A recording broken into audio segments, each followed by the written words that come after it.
Hello മക്കളെ, ബാബു സാറാണ്. എല്ലാവർക്കും പുതിയൊരു വീഡിയോയിലേക്ക് സ്വാഗതം. മക്കളെ, നിങ്ങൾ സ്കൂളൊക്കെ തുറന്ന് നമ്മൾ ഹിന്ദി സെൻറ്റൻസുകളൊക്കെ ഉണ്ടാക്കാനും അക്ഷരങ്ങളൊക്കെ പഠിച്ച് വായിക്കാനൊക്കെ പഠിച്ചു തുടങ്ങിയാണ്. അപ്പോൾ നമ്മൾക്ക് സ്വന്തമായി ചില സെൻറ്റൻസുകളൊക്കെ ഉണ്ടാക്കേണ്ടി വരുമ്പോൾ നമ്മൾ ചില വേറെ കുറച്ച് കാര്യങ്ങൾ പഠിക്കേണ്ടതുണ്ട്. അക്ഷരം മാത്രം പഠിച്ചു കഴിഞ്ഞാൽ നമുക്ക് ഹിന്ദി സെൻറ്റൻസുകൾ ഉണ്ടാക്കാൻ കഴിയില്ല. ഉണ്ടാക്കി വെച്ചതൊക്കെ വായിച്ചെടുക്കാൻ പറ്റും. അപ്പോൾ നമ്മൾ ഹിന്ദിയിൽ സ്വന്തമായി സെൻറ്റൻസ് ഉണ്ടാക്കണമെങ്കിൽ നമ്മൾ ആദ്യം എന്ത് പഠിക്കണം? അപ്പോൾ നിങ്ങൾ മനസ്സിലാക്കും, കുറേ വാക്കിൻ്റെ അർത്ഥങ്ങൾ പഠിക്കണം. അങ്ങനെ വാക്കിൻ്റെ അർത്ഥം കിട്ടിക്കഴിഞ്ഞാൽ വാക്കിൻ്റെ അർത്ഥങ്ങൾ നിരത്തി വെച്ചാൽ അതൊരു സെൻറ്റൻസ് ആവുമോ? ഒരിക്കലും ആവില്ല. അതിന് ആശയം രൂപപ്പെടില്ല. ഉദാഹരണത്തിന് ഒരു കുട്ടി പറയാണ്, സാർ ഞാനൊരു പേന വാങ്ങി, പുതുതായിട്ട് ഒരു പേന വാങ്ങി. ഓക്കെ, നല്ല കാര്യം. എനിക്ക് ഇത് ക്ലാസ്സിൽ പോയിട്ട് ഹിന്ദിയിൽ സംസാരിക്കണം. അതുകൊണ്ട് ഞാൻ എന്നുള്ളതിൻ്റെ ഹിന്ദി എന്താണ്?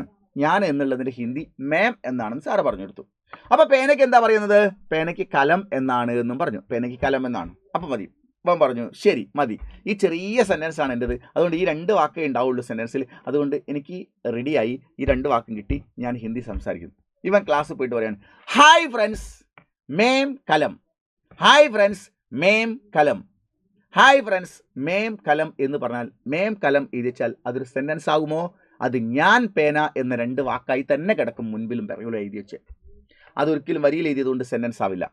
അപ്പോൾ അവിടെ ഞാൻ പേന എന്നേ ആവുന്നുള്ളൂ. മറിച്ച് അതൊരു സെൻറ്റൻസ് ആവണമെങ്കിൽ എൻ്റെ പേന എന്നാവണം.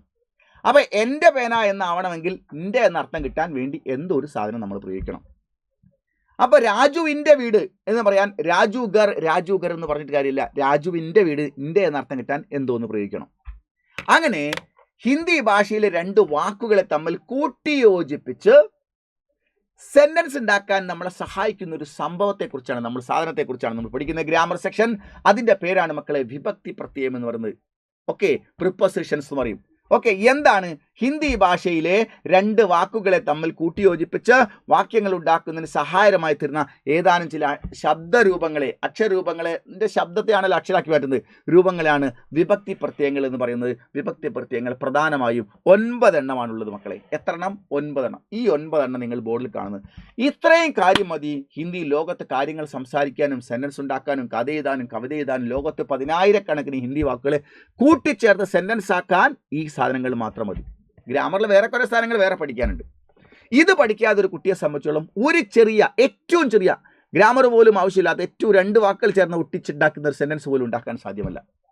ഇതാണ് നമ്മൾ പഠിക്കേണ്ട വിഭക്തി പ്രത്യയങ്ങൾ. എത്ര എണ്ണം ഉണ്ട്? 9 എണ്ണം ഉണ്ട്. 9 എണ്ണമാണ് നിങ്ങൾ സ്ക്രീനിൽ കാണുന്നത്. ഇത് ഏതൊക്കെയാണ് നമുക്ക് കൃത്യമായിട്ട് നമുക്ക് നോക്കാം. നോക്കൂ മക്കളെ, നേ എന്ന് കണ്ടോ? ആദ്യം നിങ്ങൾ കണ്ടോ നേ? ഇതിന് പ്രത്യേകിച്ച് അർത്ഥമൊന്നുമില്ല എന്നാണ്. അപ്പോൾ ഇത് വേണ്ടേ? വേണം. ഇത് കഴിഞ്ഞു പോയ കാര്യങ്ങൾ പറയുമ്പോൾ ഒരാളുടെ പേര് പറയുകയാണെങ്കിൽ അയാളുടെ പേരിന് മുൻപിലാണ് നമ്മൾ നേ വെക്കുക. അതിന് വേറെ കുറേ നിയമങ്ങളുണ്ട് നേ വെക്കാൻ വേണ്ടിയിട്ട്. അതെല്ലാം പഠിച്ചതിന് ശേഷമാണ് നേ വേണോ വേണ്ടേ എന്നൊക്കെ തീരുമാനിക്കാൻ.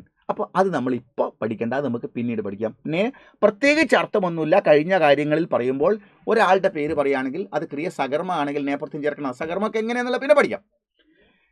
തൽക്കാലം നമ്മൾക്ക് കോ എന്ന വാക്ക് കണ്ടോ? കോ എന്ന് കണ്ടോ? അതിന് നമ്മൾ ക് ന് ള യെ എന്നാണ് പറയുന്നത്. അവൾക്ക്, അവന്, അവളെ, അവയെ എന്ന അർത്ഥങ്ങൾക്കൊക്കെ നിങ്ങൾക്ക് കോ വെക്കാം. ജമീലാക്കോ, ഫാത്തിമാക്കോ, മുഹമ്മദ്ക്കോ, രാജുക്കോ, വീണാക്കോ, ജോസഫ്ക്കോ, ബഷീർക്കോ, അവനക്ക്, അവനെ, അവളെ, അവയെ എന്ന് പറയാൻ വേണ്ടി അയാളുടെ പേരിന് കൂടെ കോ ചേർത്ത് കൊടുത്താൽ മതി. ഓക്കെ, ഇനി നമ്മൾ കാണുന്ന മക്കളെ സേ എന്ന് കണ്ടോ? സേ, ഇതിൻ്റെ അർത്ഥം നോക്കി എന്തൊക്കെയാണ്? ഇൽ നിന്ന് എന്ന അർത്ഥത്തിന് ഉപയോഗിക്കാം. കൊണ്ട്, കാൾ, ഓട്, മുതൽ, ആൾ, ആൾ എന്ന അർത്ഥങ്ങൾക്കൊക്കെ ഉപയോഗിക്കാം. അതായത് സേ എന്ന് പറഞ്ഞാൽ ഇൽ നിന്ന് എന്നാണ്. കേരള സേ, കേരളത്തിൽ നിന്ന്. ജേബ് സേ, പോക്കറ്റിൽ നിന്ന്. സിർ സേ, തലയിൽ നിന്ന്. ഗർ സേ, വീട്ടിൽ നിന്ന് എന്നൊക്കെ ആക്കാം. ഇനി കൊണ്ട് എന്ന അർത്ഥത്തിന് നമുക്ക് സേ ഉപയോഗിക്കാം. കൊണ്ട് എന്ന അർത്ഥത്തിന് രാജു സേ ലിഖ്നെ കോ ഹോത്താ നഹി, രാജുവിനെ കൊണ്ട് എഴുതാനാവുന്നില്ല. രാജു സേ ചലനെ നഹി ആത്ത, രാജുവിനെ കൊണ്ട് നടക്കാൻ കഴിയുന്നില്ല. ഒക്കെ കൊണ്ട്, അവനെ കൊണ്ട്, ഇവനെ കൊണ്ട് എന്നറിയാൻ വേണ്ടി ഉപയോഗിക്കും. കാൾ, ജമീല ഫാത്തിമ സേ പഠിത്തി ഹേ, ജമീല ഫാത്തിമയേക്കാൾ പഠിക്കുന്നു.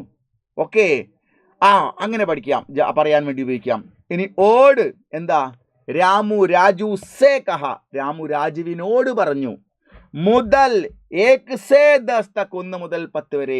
കേരൾ സേ ദില്ലി തക്ക്, കേരളത്തിൽ നിന്ന്, കേരളം മുതൽ ഡൽഹി വരെ. പിന്നെ ആൽ അതിനാൽ, ആൾ അവയേക്കാൾ എന്നൊക്കെ അർത്ഥത്തിന് വേണ്ടിയൊക്കെ നമുക്ക് സേ ഉപയോഗിക്കാം. അപ്പോൾ നിങ്ങൾക്ക് എത്ര അർത്ഥമുണ്ട്? 2 2 4 2 6 7 അർത്ഥങ്ങൾക്ക് വേണ്ടി നമ്മൾ സേ ഉപയോഗിക്കുക. അപ്പോൾ ഒരു പ്രശ്നം വരൂ, അല്ല സാർ ഞാൻ സേ എന്ന് എഴുതി കൊടുത്തു കഴിഞ്ഞാൽ ഇത്രയും അർത്ഥം ഉള്ളപ്പോൾ ഞാൻ ഉദ്ദേശിച്ചത് ഈ ഇൽ നിന്ന് എന്നാണെങ്കിൽ അയാൾ ഓട് എന്നാക്കിയാൽ ഞാൻ എന്ത് ചെയ്യും? അതിനൊറ്റ പ്രശ്നമില്ല. നിങ്ങൾ ഈ സേയുടെ അർത്ഥം പഠിച്ചതുപോലെ മറ്റേയാളും സേയുടെ അർത്ഥം പഠിച്ചു കഴിഞ്ഞാൽ നിങ്ങളൊരു സെൻറ്റൻസ് എഴുതുമ്പോൾ എവിടെയാണോ സേ എഴുതുന്നത് അതിൻ്റെ മുൻപോട്ടേക്കുള്ള വാക്കും പിറകിലുള്ള വാക്കുമാണ് തീരുമാനിക്കുന്നത് ഇവിടെ സേയുടെ അർത്ഥം ഇതിൽ ഏത് വരണമെന്ന്. അപ്പോൾ നിങ്ങൾ മനസ്സുകൊണ്ട് ഉദ്ദേശിച്ചതേ അയാൾക്കും വായിച്ചാൽ മനസ്സിലാവുകയുള്ളൂ, അയാൾക്കും വരികയുള്ളൂ. ഓക്കെ, അപ്പോൾ ക്ലിയർ അല്ലേ? അപ്പോൾ എന്താ മക്കളെ, നേ പ്രത്യേകിച്ച് അർത്ഥമൊന്നുമില്ല. കോക്കിനിളയെ സെയിൽ നിന്ന് കൊണ്ട് കാൾ ഒട് മുതൽ ആൾ ആൾ എന്ന അർത്ഥത്തിന് വേണ്ടി ഉപയോഗിക്കുന്നു. അടുത്തതോ കാ കേക്കി, 3 എണ്ണം കൊടുത്തു കണ്ടോ, കാ എന്നും കെ എന്നും കീ എന്നും കണ്ടോ. ഇതിൽ കായുടെ അർത്ഥം എന്താ? ചില ആൾ പറയും ഇൻ്റെന്ന്. അപ്പോൾ കേയുടെ അർത്ഥം എന്താ? ഉടേ. കീയുടെ അർത്ഥം എന്താ? ഉള്ള. അപ്പോൾ ലേ എന്താ? ഉണ്ടാവില്ല. അങ്ങനെയാണോ? അല്ല.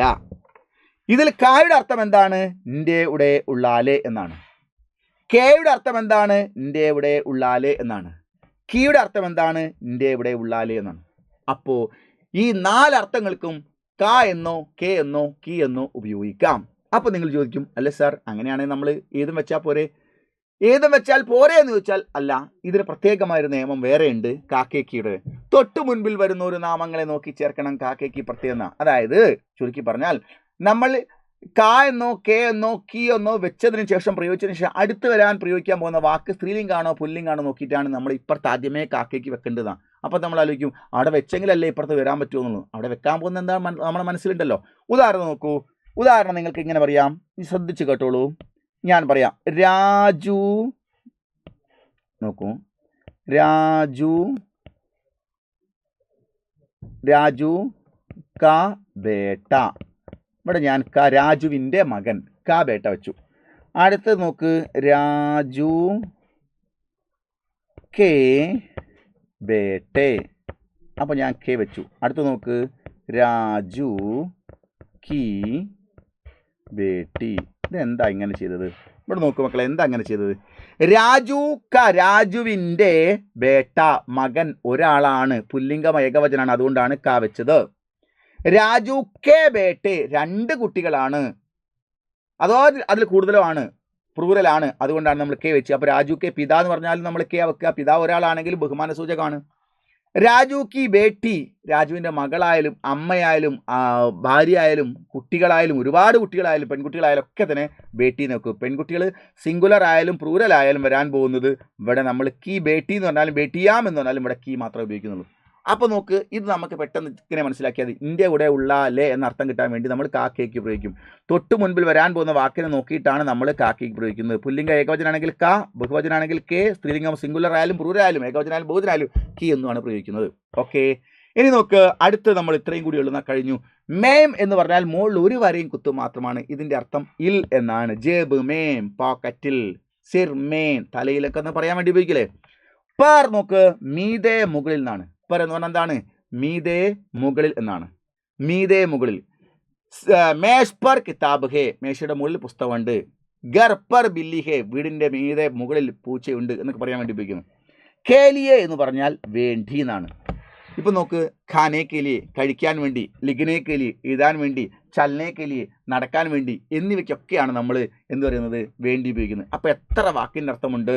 9 ഹിന്ദി വാക്കാണുള്ളത്. ഇത് മതി നിങ്ങൾക്ക് എല്ലാ സെൻറ്റൻസും കഥകളും കവിതകളും നോവലിലൊക്കെ ഉണ്ടാക്കാൻ. അപ്പോൾ സാർ വലിയൊരു പാരഗ്രാഫ് ഉണ്ടാക്കുമ്പോൾ ഞാൻ ഇതൊക്കെ വെച്ച് തീർന്നു, എല്ലാം ഓരോന്ന് വെച്ചു, ഇനി എന്താക്കും? അടുത്ത പാരഗ്രാഫിലോ അടുത്ത വരിയിലോ ഇത് തന്നെ മാറി മാറി മാറി വീണ്ടും വെച്ചു കൊടുത്താൽ മതി. അപ്പോൾ എത്ര എണ്ണം ഉണ്ട് മക്കളെ? 9 എണ്ണമാണുള്ളത്. അത് ഏതൊക്കെയാണ് 9 എണ്ണം? ആ 9 എണ്ണമാണ് നിങ്ങൾ സ്ക്രീനിൽ കാണുന്നത് അല്ലേ. നോക്ക്, നേ പ്രത്യേകിച്ച് അർത്ഥമൊന്നുമില്ല. കോക്കിനിളയെ, സെയിൽ നിന്ന് കൊണ്ട് കാൾ ഓട് മുതലാലാൾ, കാക്കേക്കിൻ്റെ കൂടെ ഉള്ളാലെ, മേം ഇൽ പർ മീതെ മുകളിൽ കേലിയെ വേണ്ടി. ഇങ്ങനെ ഉണ്ട്.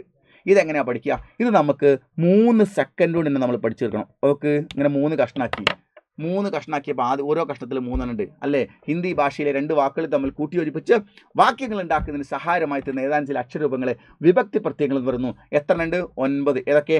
നേക്കോസെ കാക്കേക്കി മേം പർ കെ ലിയെ, നേക്കോസെ കാക്കേക്കി മേം പർ കെ ലിയെ, നേക്കോസെ കാക്കേക്കി മേം പർ കെ ലിയെ. 3 സെക്കൻഡ് സമയം മതി അത് പറയാൻ. അല്ലാതെ നേം കോം സെയിം കാ എന്ന് വേണ്ട. നേക്കോസെ 3 എണ്ണം കഴിഞ്ഞു.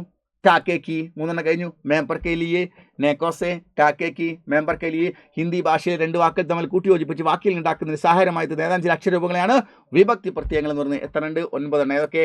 നേക്കോസെ, കാക്കേ കി, മെമ്പർ കെ ലിയെ, അല്ലെങ്കിൽ നേക്കോസെ കാക്കേ കി മെമ്പർ കെ ലിയെ, നേക്കോസെ കാക്കേ കി മെമ്പർ കെ ലിയെ. വാക്കുകളെ തമ്മിൽ കൂട്ടി യോജിപ്പിക്കുവാൻ നേക്കോസെ കാക്കേ കി മെമ്പർ കെ ലിയെ. വാക്കുകളെ തമ്മിൽ കൂട്ടി യോജിപ്പിക്കുവാൻ നേക്കോസെ കാക്കേ കി മെമ്പർ കെ ലിയെ. ഇവിടെ അർത്ഥം പഠിച്ചു വെക്കണം. പ്രത്യേകിച്ച് അർത്ഥമൊന്നുമില്ല. കോക്കിനിളയെ സെയിൽ നിന്ന് കൊണ്ട് കാലോട് മുതലാൾ, കാക്കേക്ക് ഇന്ത്യയുടെ ഉള്ളാലെ മേം ഇൽ പർ മീതെ മുകളിൽ, കേലിയെ വേണ്ടി എന്നീ അർത്ഥങ്ങൾ നിങ്ങൾ പഠിച്ചാൽ ഗംഭീരമായി നിങ്ങൾക്ക് ഹിന്ദിയിൽ സെന്റൻസ് ഉണ്ടാക്കാൻ കഴിയും മക്കളെ. അപ്പോൾ നമുക്ക് മറ്റൊരു വീഡിയോയിൽ മറ്റൊരു വിഷയമായിട്ട് വീണ്ടും വരാം. ബൈ.